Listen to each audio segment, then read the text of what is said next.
வணக்கம்.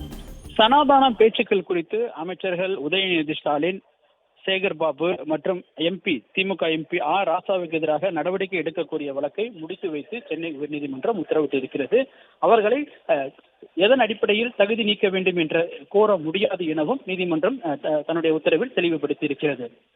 கடந்த ஆண்டு நடைபெற்ற கூட்டம் ஒன்றில் பேசிய தமிழக அமைச்சர்கள் உதயநிதி ஸ்டாலின், சேகர் பாபு, அதே போன்று வேறொரு நிகழ்ச்சியில் பேசிய அமைச்சர் திமுகவினுடைய எம்பி ராஜா ஆகியோர் சனாதனம் குறித்து பேசியதாகவும்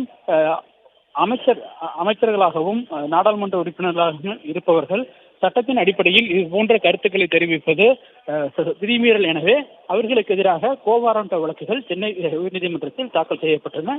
இந்த வழக்கு விசாரணையின் போது சனாதனம் குறித்து சர்ச்சைக்குரிய வகையில் பேசியதற்கு தவறு எனவும், எதன் அடிப்படையில் இவர்கள் அமைச்சர்களாக மற்றும் நாடாளுமன்ற உறுப்பினராக இருக்கிறார்கள் என்பது தொடர்பாக விளக்கம் அளிக்க உத்தரவிட வேண்டும் எனவும் அந்த மனுவில் கோரப்பட்டிருந்தது. இந்த வழக்கினுடைய விசாரணை முடிவடைந்து தீர்ப்பு தெளிவைக்கப்பட்டிருந்த நிலையில் இந்த வழக்கின் தீர்ப்பை நீதிபதி அனிதா சுமந்த் இன்று பிறப்பித்திருக்கிறார்.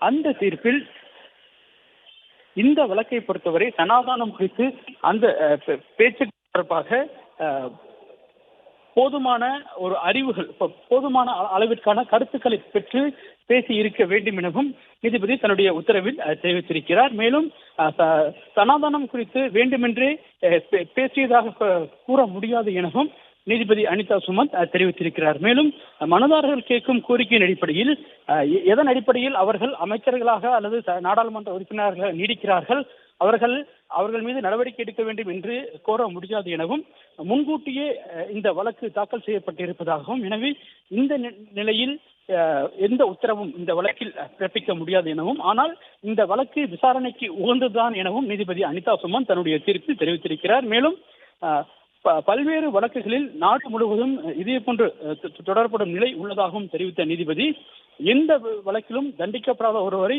எதன் அடிப்படையில் நீடிக்கிறார் என்று கேள்வி கேட்க முடியாது எனவும் நீதிபதி அனிதா சுமந்த் தெரிவித்திருக்கிறார். மேலும் பல்வேறு கருத்துக்கள் அந்த தீர்ப்புகளில் தெரிவிக்கப்பட்டிருப்பதாகவும், முழுமையான தீர்ப்பு இன்று மாலை வெளியாகும் எனவும் அதனை மனுதாரர்களுக்கு தெரியப்படுத்துங்கள் எனவும் மனுதாரர் தரப்பு வழக்கறிஞர்களுக்கு நீதிபதி அனிதா சுமந்த் தன்னுடைய அந்த உத்தரவில் தெரிவித்திருக்கின்றார்.